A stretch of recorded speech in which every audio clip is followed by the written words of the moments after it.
Vic-sur-Seille est la première commune lorraine labellisée Petite Cité de Caractère, depuis 2015. Et du caractère, elle en a. La ville repose sur plus de 2000 ans d'histoire.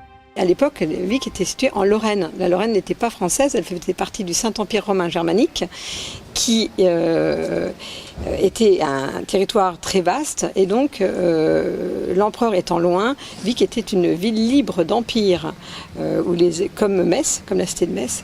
Et donc, les évêques de Metz qui étaient installés sur Vic-sur-Seille protéger l'exploitation du sel qui leur revenait de droit et donc faisait l'objet de beaucoup de convoitises. Il y avait des conflits incessants au fil des siècles en fonction également de la présence des évêques, s'ils faisaient partie de la maison de Lorraine ou pas. De ce passé, on peut encore admirer la porte du château des évêques qui a été entièrement restaurée.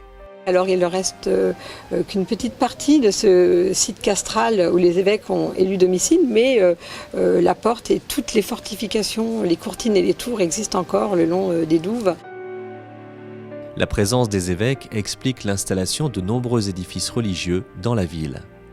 Le couvent des Dominicains du XVIIIe siècle, aujourd'hui transformé en école primaire.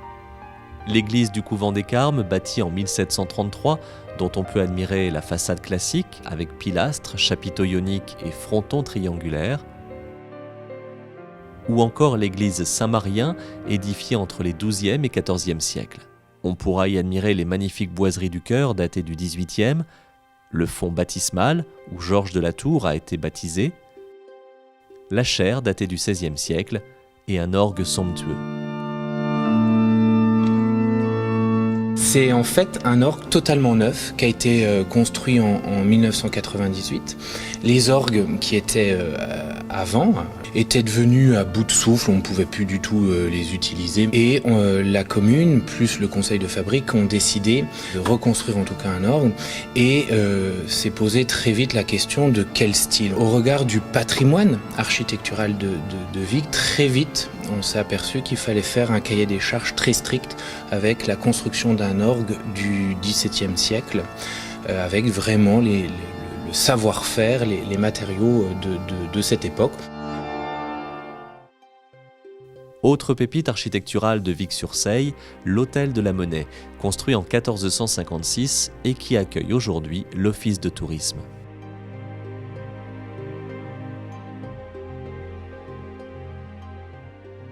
Mais la petite cité de Caractère abrite aussi un patrimoine vivant, 2 arbres particulièrement remarquables.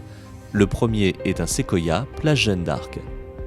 Ce séquoia, il semblerait que ce soit Napoléon, en l'honneur de l'Aiglon, qui ait fait planter dans toute la France des séquoias et dont Vic-sur-Seille peut s'enorgueillir d'en avoir un. Il fait 35 mètres de hauteur. Arbre remarquable en plein centre de Vic et donc qui est illuminé en période de Noël. On trouve également un sophora dans la cour du Château Mény, une belle demeure du XIXe siècle transformée aujourd'hui en chambre d'hôte. Âgé de 280 ans, pesant pas moins de 51 tonnes, cet arbre a été labellisé Arbre remarquable de France par l'association Arbre.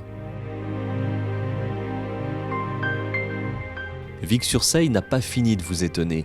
Perdez-vous dans ses ruelles et sur ses places et partez à la découverte de son riche patrimoine.